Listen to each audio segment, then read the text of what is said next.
हर हर महादेव। आप सभी को हर हर महादेव।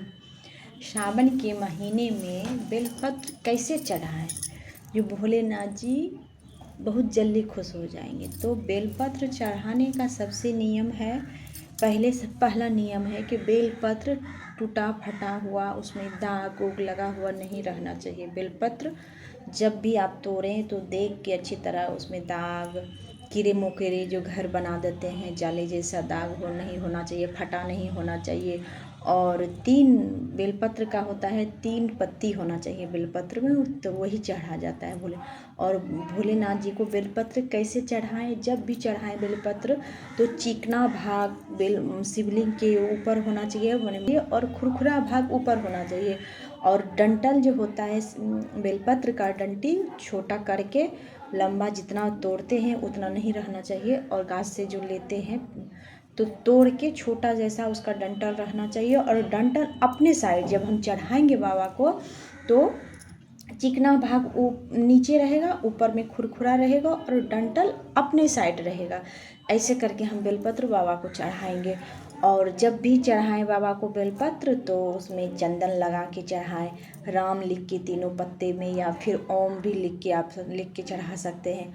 और टूटा फटा नहीं रहना चाहिए। बेलपत्र जब भी तोड़ें तो सोमवार के दिन नहीं बेलपत्र तोड़ना चाहिए, बेलपत्र के गाछ को नहीं छूना चाहिए। सोमवार के दिन, चतुर्थी के दिन, अष्टमी के दिन, पूर्णिमा के दिन, अमावस्या के दिन ऐसे नहीं तोड़ा जाता है। और रात के समय बेलपत्र के गाछ को हाथ नहीं लगाना चाहिए। और किसी भी दिन रात के समय बेलपत्र के पौधा जो है गाछ में हाथ नहीं लगाना चाहिए।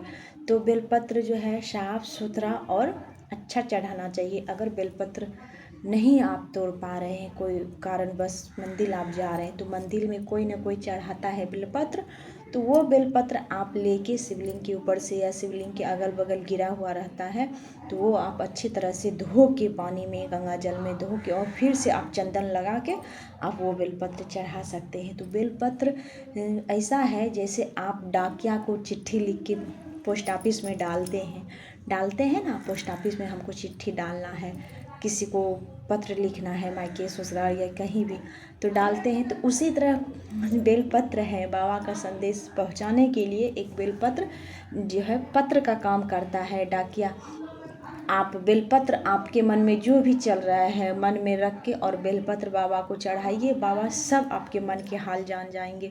और बेलपत्र उपपत्र का काम करता है, वहाँ बाबा के पास संदेश पहुँच जाता है।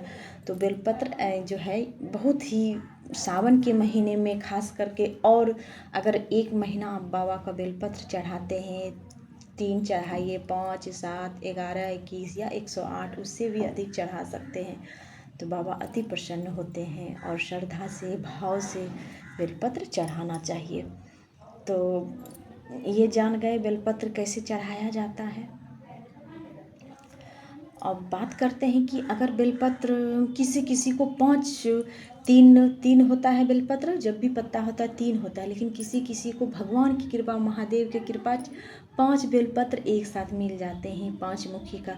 तो कहा जाता है कि भोले बाबा स्वयं दर्शन देते हैं। अगर 5 मुखी का बेलपत्र मिल जाए तो भगवान भोलेनाथ स्वयं दर्शन देते हैं। वो बेलपत्र को घर में आप फ्रेम में, जैसे फ़ोटो शीशा में करते हैं, फ्रेम में डाल के और उसका पूजा कीजिए बेलपत्र का, भोलेनाथ जी दर्शन देते हैं। वो बेलपत्र कभी कभी किसी को ही मिलता है जब भोलेनाथ प्रसन्न होते हैं। विश्वास भरोसा भगवान पे कीजिएगा तो एक दिन आपको भी मिलेगा, हमें भी मिलेगा।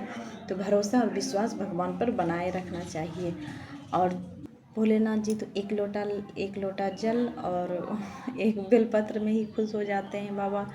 और इन सब उनका तो इतना सस्ता उनका पूजा है भोलेनाथ जी का।